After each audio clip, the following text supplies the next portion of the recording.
BOSEM Class 10 History Chapter 1 Events and Processes. Si chapter si koi topic 1 tawkre ko Rise of Nationalism in Europe. Hasi koi Liberal Nationalism topic 2 si tawthar se ba. Now topic 2 se ahum thong thukai se. Introduction to Liberal Nationalism se kaino Liberal Nationalism namthaba matang amasung atugi against the reaction aina ahum thong thukai se ko.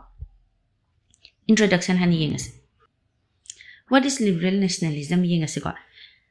Early 19th century Europe, haidi 1800 horok sida liberalism ga nationalism ga closely linked toiba.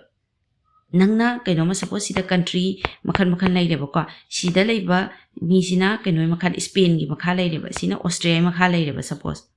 Sida leiba mi maga silai mi maga mabani se sense of belongingness haidi nationalism se power ba maga do moi kai khalagani akoi se free word ga punsin sen power oitra the free of liberalism se closely linked tore the term liberalism se kai dilakno Latin wahini liber dei lakon liber is free natra the free the adun have the liberalism he kai ba freedom and equality lakani ba free oi se equal oi ta di nang free oi ngamoi ba ningthau maga magi subject ka equal oi di ko mai makhalai benatra duidi simi se free sungoi oi roi freedom pi doi se karang kan no ai ga maga loin akhoi loin equal oi manai hai kan oi doine aduna liber free hai ba wahi si degi thorok bane hai re liberalism hai ba wahi se it means freedom and equality. Okay duidi politically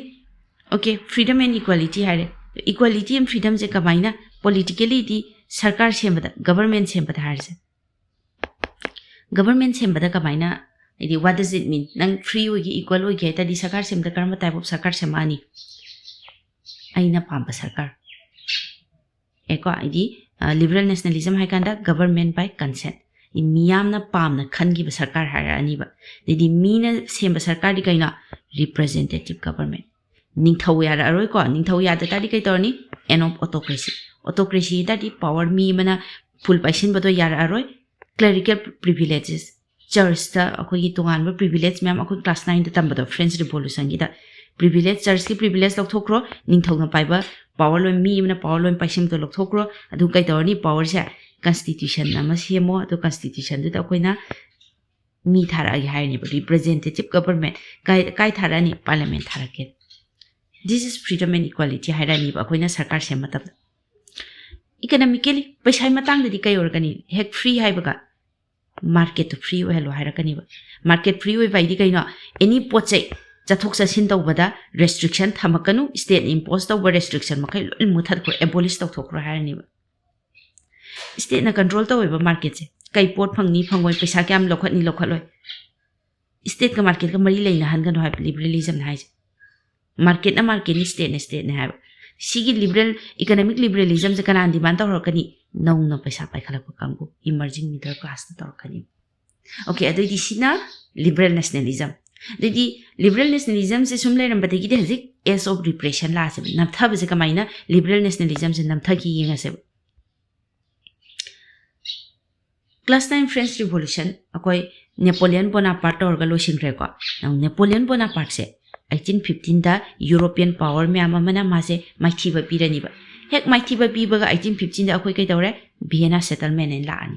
the Vienna settlement sit haira ani ba French revolution Napoleon nong lak pusi da kai tawni ningthau gi system ya de ngasai absolute power ya de kan la adaina constitution tham ga da bani aitigi representative form of government kan la ba ningthau si threaten tawra matam tu de ningthau ngak ta na surrounding da kai haira ani Hanagi pot sing to thora hanai pot hanagi di kaino conserve to sai hanai pot hanagi polity di kaino ningthau system na monarchy na conservative forcing se la ani okay conservative forcing sina kai haini kai no conserve to do ja hana le madi ningthau na France ka karma ningthau palami Bourbon dynasty the Bourbon dynasty se France the restore to ran adunga anda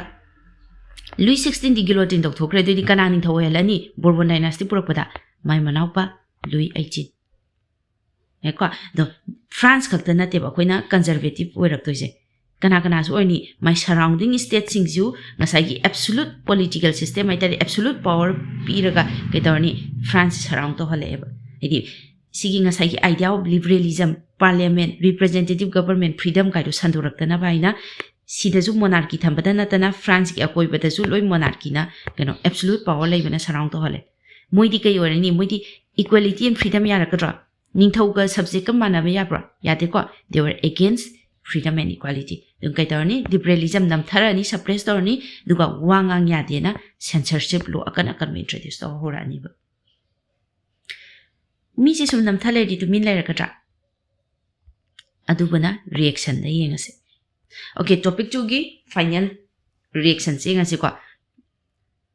liberal sing ngasai gi freedom talamba mi sing to repression torok pada kan mo che to min laigadra laire ko moi they will continue to fight against the absolutist rule mi mena powerful pasim de sunya ya dir moi sawo horani ko horok pasin moi kai hani